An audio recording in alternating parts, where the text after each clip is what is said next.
never slow up, no I don't take shit, I got no.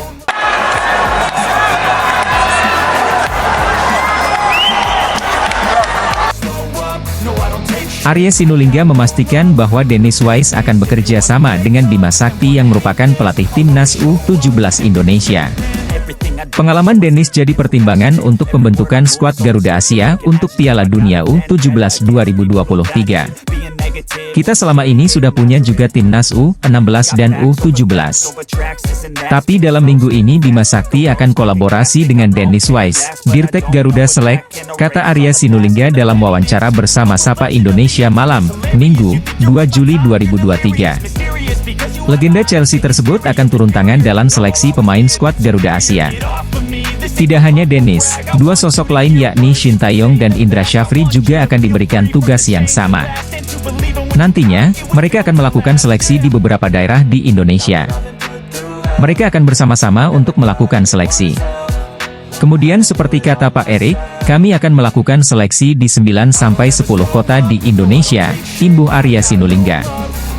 Menariknya, Arya menjelaskan bahwa masyarakat bisa ikut berpartisipasi di program seleksi ini, yakni dengan mengirimkan video pemain muda potensial di Indonesia. Video tersebut nantinya menjadi bahan seleksi dari pelatih skuad Garuda Asia. Setelah semua rangkaian dijalankan, proses seleksi ini berakhir pada bulan September. Setelah itu, semua pemain yang terpilih akan menjalani pemusatan latihan di Eropa dan menjalani beberapa laga uji coba. Kami juga akan membuka seleksi dan orang boleh kirim video. Karena ini anak muda, video ini akan dilihat pelatih, kata Arya Sinulinga. Nanti akan ada seleksi besar sampai September awal, nanti akan pergi ke Eropa selama 1-2 bulan akan uji coba di sana. Semua potensi kita termasuk diaspora akan kita maksimalkan, tutup Arya Sinulinga. Anggota Exco PSSI, Arya Sinulinga, menyebutkan bahwa Dennis Wise akan membantu Bima Sakti dalam pembentukan skuad timnas U17 Indonesia. Dennis bukan merupakan sosok yang sudah lama bekerja untuk memantau pemain muda Indonesia. Pasalnya, dia merupakan direktur teknik di Garuda Select. Beberapa pemain potensial di Indonesia juga merupakan jebolan ajang tersebut. Di antaranya adalah Hoki Caraka, Bagas Kava, dan Hernando Ari. Pemain keturunan Indonesia berhasil, Welber Lescott de Halim Jardim atau Welber Halim Jardim berhasil membawa Sao Paulo juara Piala Criciúma U17 yang diwarnai gol 30 detik, Sabtu, 1 Juli 2023. Welber tampil sebagai starter saat Sao Paulo mengalahkan klub Argentina Talleres pada pertandingan final Piala Criciúma U17 di Stadion Gilberto Gulse di Criciúma, Sabtu, 1 Juli 2023, pagi waktu setempat. Dalam pertandingan tersebut Sao Paulo menang 7-6 melalui adu penalti setelah bermain 2-2 di waktu normal. Sao Paulo membuka skor lewat gol kilat pada detik ke-10 lewat lesakan Carneiro. Carneiro yang berhasil merebut bola dari kaki pemain belakang lawan yang melakukan blunder berhasil menceploskan bola ke gawang Talleres. Sayangnya pada menit ke-12 Sao Paulo kebobolan yang membuat skor 1-1. Gol tercipta melalui sundulan pemain Talleres yang terlambat ditutup oleh Welber. Namun Welber berhasil berkontribusi pada gol kedua setelah dirinya melakukan gangguan terhadap lawan untuk membuat bek lawan membuang bola ke arah pemain Sao Paulo, hingga pemain Sao Paulo Samuel berhasil melesakkan gol ke gawang Talleres. Dalam pertandingan ini Welber juga menunjukkan kemampuannya untuk melepaskan lemparan jarak jauh. Meski belum menunjukkan lemparan ke dalam sejauh Pratama Arhan, namun tampaknya Welber punya kemampuan untuk diasah melancarkan lemparan ke dalam jarak jauh. Welber merupakan pemain kelahiran Banjarmasin, 25 April 2007 yang kini membela Sao Paulo U17. Ayahnya bernama Elisangelo de Jesus Jardim yang berasal dari Brasil. Ibunya bernama Liliana Halim asal Indonesia. Welber disebut-sebut bakal dipanggil memperkuat timnas Indonesia U17 untuk Piala Dunia U17 2023. Media Vietnam Soha, VN menyindir Indonesia yang bisa memakai 11 pemain keturunan atau naturalisasi untuk menjadi starter di Piala Asia 2023. Piala Asia 2023 akan digelar pada 12 Januari hingga 10 Februari 2024 mendatang di Qatar. Timnas Indonesia dipastikan tergabung di grup D bersama Jepang, Irak, dan Vietnam. Media Vietnam Soha VN menyindir timnas Indonesia yang bisa menggunakan 11 pemain naturalisasi melawan Vietnam di Piala Asia 2023. Bisakah Indonesia menggunakan 11 pemain naturalisasi dari Eropa untuk menghadapi Vietnam di Piala Asia? Tulis Soha VN dalam judulnya. Soha VN mengatakan sejumlah pemain keturunan berdarah Indonesia tengah dibidik oleh Indonesia untuk memperkuat tim Garuda di Piala Asia 2023. Saat ini, sejumlah pemain naturalisasi telah resmi menjadi warga negara Indonesia dan bisa bermain untuk timnas negara tersebut. Antara lain Elkan Bagot, Jordi Amat, Shane Patinama, dan Sandy Walsh, tulis Soha VN. Selain itu, beberapa bintang lain seperti Tom Haye dan Mees Hilgers juga dikabarkan akan segera menjadi warga negara Indonesia. Di posisi penjaga gawang adalah Emil Audero yang merupakan target transfer klub Inter Milan. Tim tersebut memiliki hubungan yang sangat dekat dengan PSSI karena Ketua Umum PSSI Erick Thohir adalah mantan bos Inter, tulis Soha VN menambahkan.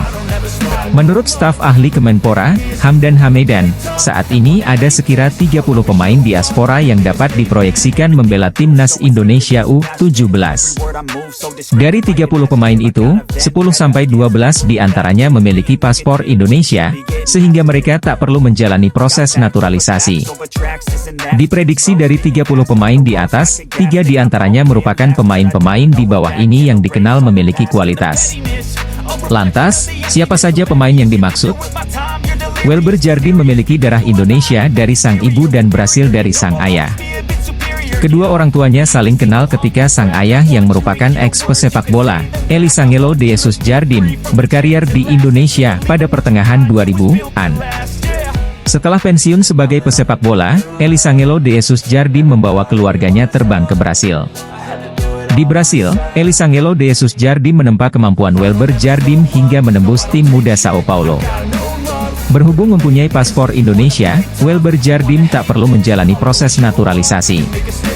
Pemain yang biasa bermain sebagai fullback kanan dan winger ini pun sudah dimention Bima Sakti dan Hamdan Hamedan. Julian Oryep kini memperkuat AS Alkmaar U18 dan timnas Belanda U17.